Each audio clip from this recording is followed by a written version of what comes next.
Hello बच्चों, कैसे हो? उम्मीद है आप सभी अच्छे होंगे और आपकी पढ़ाई भी अच्छी चल रही होगी। आज मैं आपको कुछ इम्पॉर्टेंट फैक्ट्स बता रही हूँ जो कि बहुत इम्पॉर्टेंट है आपके लिए, क्योंकि इसमें ऐसी जानकारी है जो कि आपके फ्यूचर में आपको बहुत यूज़फुल रहेंगी। ये हमारी जो पाठ्य पुस्तक गुंजन है कक्षा 3 की, उसी में दी गई है, पर मैंने इसे एक साथ आपको बताने की कोशिश की है। उम्मीद है आपके लिए ये उपयोगी रहेगी। पहले हम इसके दो भाग हैं हमारे, जो कि मैं एक साथ ही कराऊंगी। उसके पहले भाग में हम पक्षी के बारे में जानेंगे और दूसरे भाग में हम जो भारत में पाए जाने वाले नेशनल पार्क्स और हम कह सकते हैं जो अभयारण्य हैं उनके बारे में जानेंगे। आइए शुरू करते हैं। पहला लिखा हुआ है यहाँ पर एमू। एमू जो है, ये पिक्चर जो आपको दिखाई गई है, ये पक्षी होता है। एमू नाम का पक्षी ऑस्ट्रेलिया में पाया जाता है। इसकी पाचन शक्ति चौंकाने वाली होती है। पाचन शक्ति मतलब डाइजेस्टिव जो उसकी क्वालिटी है, डाइजेशन क्वालिटी जो है वो चौंकाने वाली है। यह लकड़ी, पत्थर आदि सब कुछ हजम कर लेता है, यानी कि ये लकड़ी और पत्थर अगर खा लेता है तो वो भी ये डाइजेस्ट कर लेता है। यह सीमेंट को भी आसानी से पचा लेता है। यानी जो एमू नाम का पक्षी है ये सीमेंट तक खा सकता है, यानी कि ये कंकड़, पत्थर, लकड़ी सारी चीज़ें खा सकता है। हम ह्यूमन बीइंग्स जो हैं वो सिर्फ खाना ही खा सकते हैं, पर ये पक्षी ये चीज़ें भी खा सकता है। आगे देखते हैं हम दूसरा क्या दिया गया है। हमारा दूसरा पक्षी है हमारा शुतुरमुर्ग। शुतुरमुर्ग के बारे में आपने पढ़ा भी होगा कि इसका जो अंडा है वो सबसे बड़ा अंडा होता है ना। और शुतुरमुर्ग जो होता है वो मैमल्स में काउंट किया जाता है। शुतुरमुर्ग का वजन बहुत अधिक होता है और इसके पंख हल्के होते हैं, इसलिए यह उड़ नहीं सकता। ये जो आपको पक्षी बताए जा रहे हैं, इनकी एक खासियत और है कि ये उड़ नहीं सकते हैं, क्योंकि पक्षी का मतलब हम क्या समझते हैं, जो उड़ सकता है, पर ये पक्षी उड़ नहीं सकते हैं। यानी कि शुतुरमुर्ग जो है वो बहुत वजन में भारी होता है और उसके जो पंख होते हैं जिससे कि वो उड़ता है वो बहुत छोटे होते हैं और हल्के होते हैं। टांगें लंबी होने से यह तेज़ी से दौड़ सकता है। यह बहुत तेज़ दौड़ता है। यह 60 से 90 किलोमीटर प्रति घंटे की गति से दौड़ता है। शुतुरमुर्ग सबसे तेज़ दौड़ने वाला पक्षी है। इसकी एक क्वालिटी ये भी है कि सबसे तेज़ दौड़ता है, और इसकी एक दूसरी क्वालिटी सबसे बड़ी है कि इसका जो अंडा होता है वो सबसे बड़ा अंडा होता है। इससे बड़ा अंडा किसी भी पक्षी का नहीं होता है। नेक्स्ट है हमारा पेंगुइन। पेंगुइन के बारे में तो आप लोगों ने देखा ही होगा और सुना भी होगा, जो जनरली आप लोग काफ़ी ऐड वगैरह में भी देखते हैं पेंगुइन। तो आइए पेंगुइन के बारे में पढ़ते हैं। पेंगुइन भी शुतुरमुर्ग की तरह एक ऐसा पक्षी है जो पंख वाला होते हुए भी उड़ नहीं पाता। यह अंटार्कटिका और दक्षिण महासागर की बर्फीली धाराओं वाले द्वीपों में ही पाया जाता है, यानी कि ठंडी जगह में पाया जाता है। पेंगुइन जो है वो ठंडी जगहों में पाया जाता है, यानी कि जो ठंडी जगह है, यानी जैसे आपका अमेरिका है, ग्रीनलैंड है, इन जगह पाया जाता है।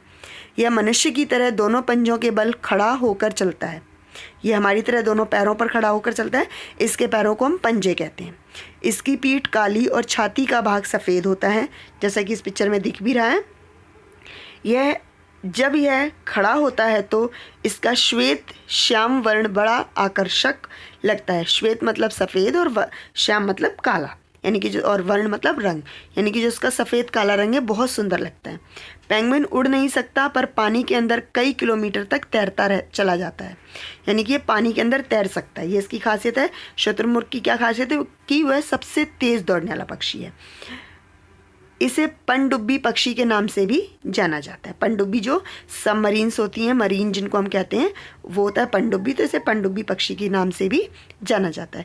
यह एक सामाजिक पक्षी है और अपना जीवन समूह में ही बिताना पसंद करता है, यानी कि ये एक सोशल बर्ड है और ये हमेशा ग्रुप में रहना ही पसंद करता है। तो ये था हमारे इन 3 पक्षियों के बारे में। पहला था हमारा एमू, दूसरा शुतुरमुर्ग और तीसरा पेंगुइन। ये तीनों ही पक्षी ऐसे हैं जो पक्षी हैं पर उड़ नहीं सकते हैं। अगला है हमारा, ये कुछ राष्ट्रीय उद्यान या हम इनको कह सकते हैं नेशनल पार्क या वाइल्ड लाइफ सेंचुरीज, उनके बारे में बताया गया है।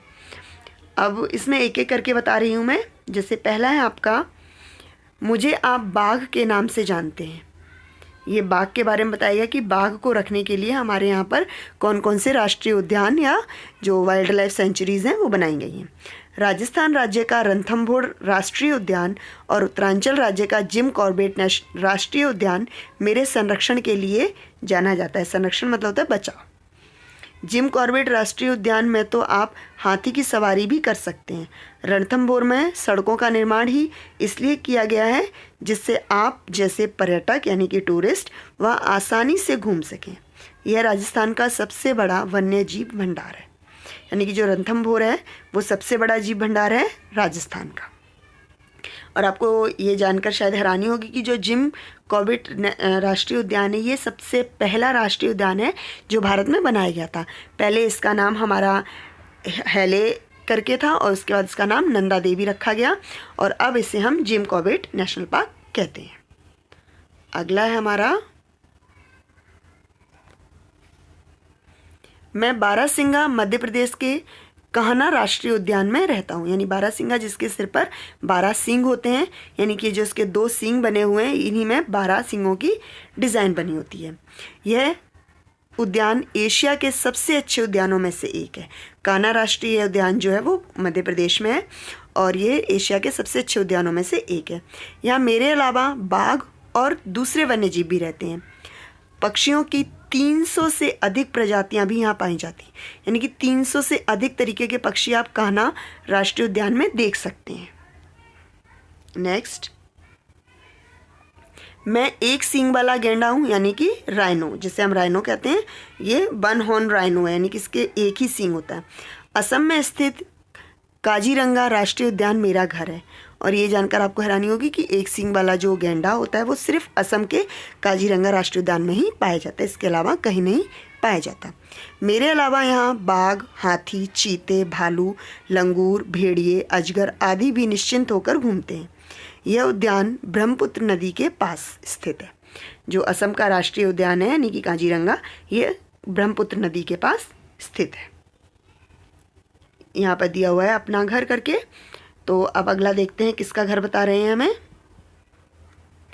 केरल में स्थित पेरियार राष्ट्रीय उद्यान में हमें संरक्षण मिला है। इसके बीचों बीच एक झील है जिसमें हम जल क्रीड़ा करते हैं। यहाँ बाघ, जंगली सुअर, सांभर, जंगली कुत्ते आदि भी स्वतंत्र रूप जीवन जीते हैं। पेरियार नदी में नाव की सवारी करके इस उद्यान को देखा जा सकता है। यहाँ पर हम हाथियों के बारे में बता रहे हैं। जो हाथियों के लिए जो संरक्षण केंद्र है या जो संरक्षण राष्ट्रीय उद्यान है वो पेरियार राष्ट्रीय उद्यान है और ये केरला में स्थित है। और पेरियार नाम की वहाँ पर एक नदी भी है जिसमें नाव की सवारी करके आप इस पूरे राष्ट्रीय उद्यान को घूम सकते हैं। इस राष्ट्रीय उद्यान यानी कि पेरियार राष्ट्रीय उद्यान में बाघ, जंगली सुअर, सांभर, जंगली कुत्ते आदि भी हैं। सांभर जो होते हैं वो एक तरीके के आप उन्हें भेड़िए की तरह कुछ कह सकते हैं, उस तरीके के होते हैं। अगला देखते हैं ये कौन है। हाँ, ये है हमारा मगरमच्छ। तो इसके बारे में देखते हैं क्या बताया है। हम खारे पानी के मगरमच्छ भीतर कनिका राष्ट्रीय उद्यान में रहते हैं। यह उद्यान उड़ीसा के केंद्रपारा जिले में स्थित है। इसमें ओलाइव रिडले कछुए अंडे देने आते हैं। मेरे अलावा यहाँ सफ़ेद मगरमच्छ अजगर भी रहते हैं, यानी कि जो ये खारे पानी के मगरमच्छ यानी कि खारे पानी में ही रहते हैं। और आपको पता होगा कि खारे पानी की जो चिल्का झील है वो भी उड़ीसा में ही है, यानी कि सबसे बड़ी चिल्का झील है जो कि खारे पानी की है वो भी उड़ीसा में ही है। तो ये जो है ये वहाँ के कनिका राष्ट्रीय उद्यान में रहते हैं।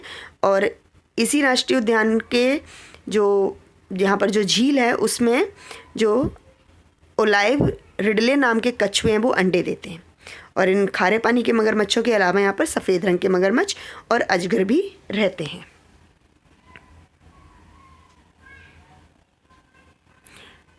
अगला है हमारा, मैं लाल पांडा हूँ। मैं बालपक्राम राष्ट्रीय उद्यान में रहता हूँ। मतलब ये लाल पांडा जो कि बहुत रेयरली पाया जाता है हिंदुस्तान में, ये आपका लाल बालपक्राम राष्ट्रीय उद्यान में रहता है जो कि मेघालय के दक्षिणी गारो हिल्स में स्थित है। मेघालय में जो गारो हिल्स हैं यानी गारो खासी की जो श्रेणियां हैं उसमें रहता है। मेरे अतिरिक्त यहाँ पर हिरन, काले भालू आदि बाघ और हाथी भी रहते हैं। यानी कि लाल पांडा के अलावा जो बालपक्राम राष्ट्रीय उद्यान है उसमें आपके हिरन, बाघ, हाथी और काले भालू भी रहते हैं। तो ये भारत के कुछ ये कुछ आपको राष्ट्रीय उद्यान और वाइल्ड लाइफ सेंचुरीज़ के बारे में बताया गया है। यानी राष्ट्रीय उद्यान को हम नेशनल पार्क्स कहते हैं और वाइल्ड लाइफ सेंचुरीज़ को हिंदी में अभयारण्य कहा जाता है। तो ये कुछ के बारे में बताया गया। आगे मैं कोशिश करूँगी जो बाकी बचे हुए हैं उनके बारे में ही बताऊँ, पर ये आपकी बुक में दिए गए थे तो ये बहुत ज़रूरी थे आपके लिए। बाकी जो इस बुक का आगे का जो सिलेबस है वो मैं कंटिन्यू कर रही हूँ, तो बने रहिए हमारे चैनल के साथ। और अगर आपको ये वीडियो अच्छा लगा हो तो लाइक कीजिए, शेयर कीजिए और इस चैनल को सब्सक्राइब कीजिए। धन्यवाद।